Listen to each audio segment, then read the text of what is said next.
Governor, Kamala Harris did worse than Joe Biden did in virtually every state of the union. What went wrong? Including, I might add, in New Jersey. A lot of people sat in their hands. There was a lack of enthusiasm, which frankly surprised me. But her margins were 10 to 12 points lower than Joe Biden's margins were in 2020 across a whole range of states, including ours. Donald Trump ate into sort of traditional bases of the Democratic Party, Black, Latino voters in particular. He's a master at reaching in, grabbing grievance, pulling it out to his impact and effect, and he was really good at that, and that was the result. There are various explanations being advanced now. Nancy Pelosi says that the result would have been different if Joe Biden had stepped aside earlier. Do you agree? I think in a perfect world, you would have wanted a longer runway. Kamala, who I'm a big fan of, had a very short runway. Money wasn't the issue, but time, I think, was an issue. This is July 21st, which is highly unusual. You normally have a process that plays out for 12 or so months before that, and you had none of that. So I think in a perfect world, a longer runway would have helped. Thinking about the campaign, do you think it was a mistake, whatever your view about reproductive rights, for the campaign to treat abortion as though it was as important an issue as inflation? I don't know that I would argue with that, honestly. I think it is a huge issue, and we've seen it since the Dobbs decision. We've seen abortion and reproductive freedom play out very prominently in elections in America. I don't know that it's an either or. I think it's and both. Freedom and the economy, I think, can live side by side as important kitchen table issues. So I'm not sure I would necessarily have played that hand differently. Certainly the economy, inflation, affordability are huge issues for Americans, but I would argue so is reproductive freedom. The most striking thing is that Donald Trump, as you're saying, has somehow managed to reach into places that other Republicans hadn't. Now, Jersey's, I think, broadly regarded as a kind of blue state, typically voting Democrat, or at the very least, it's a blue-collar state. Yep. And the thing that's really striking is Harris won this time only by 5 points compared to a usual double-digit lead, and she seems to have lost what we would call the working class. Is that right? To some extent, yes. And New Jersey was not unique.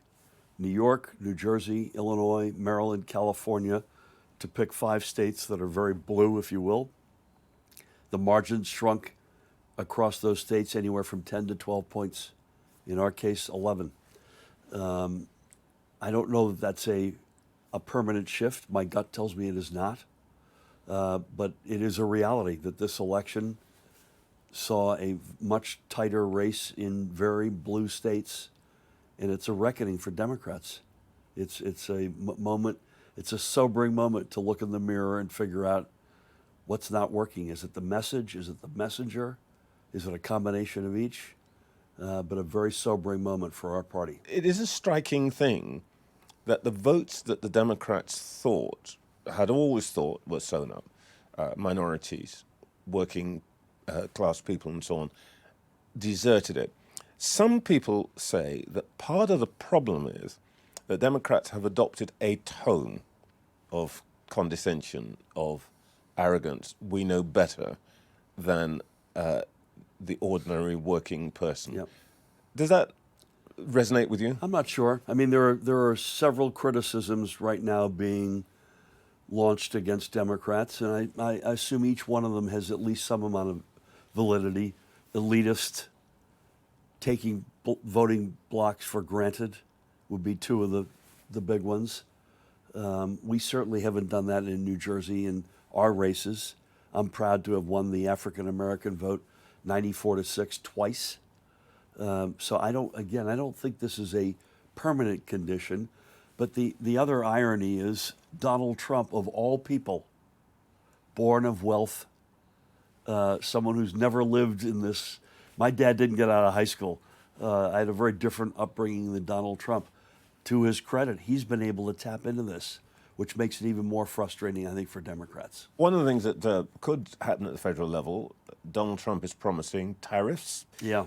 Up to 60%, but at least 10% on exports to the United States. First of all, do you believe him?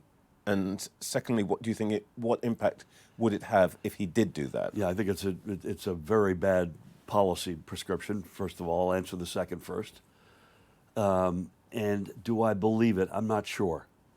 I think if you and I were sitting and speaking about the People's Republic of China, I'd believe it.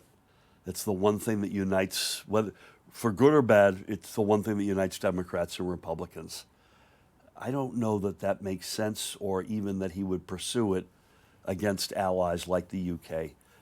My gut tells me no. But if I'm China, I'm fastening my seatbelt right now. Okay. Do you think that there's, if you like, a lane that we, the UK, could pursue to make sure that we aren't caught in that hurricane? I do think that. I can't speak for President Trump. He and I have a good relationship, which gets me no votes in my party, by the way. But it's true. He spends a good chunk of his year in New Jersey. He's got a home there. So I can't speak for him. But I have a gut feeling that he looks at the UK's move out of the European Union, which, by the way, I have to say was a huge mistake from my perspective. But from his perspective, I think it's, you know what?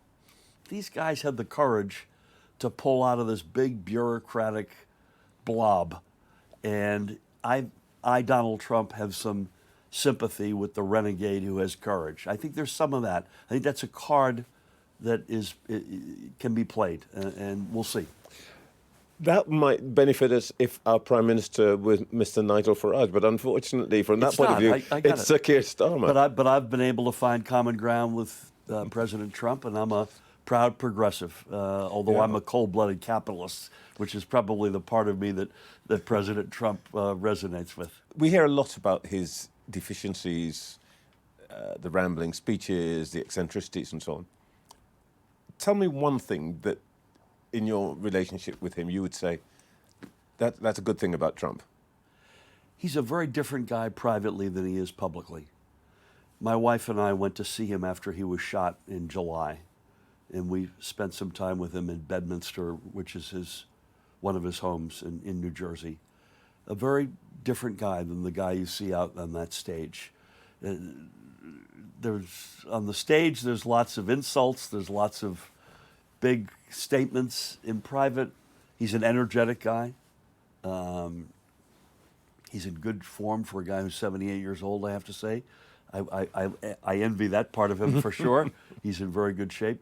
But he's a different person. So I just hope that private person is the person who's president of the United States, and not the public person who says a lot of stuff that feels to me as very much un-American. Governor, thank you so much for your time this morning. Great to be with you. Thank you.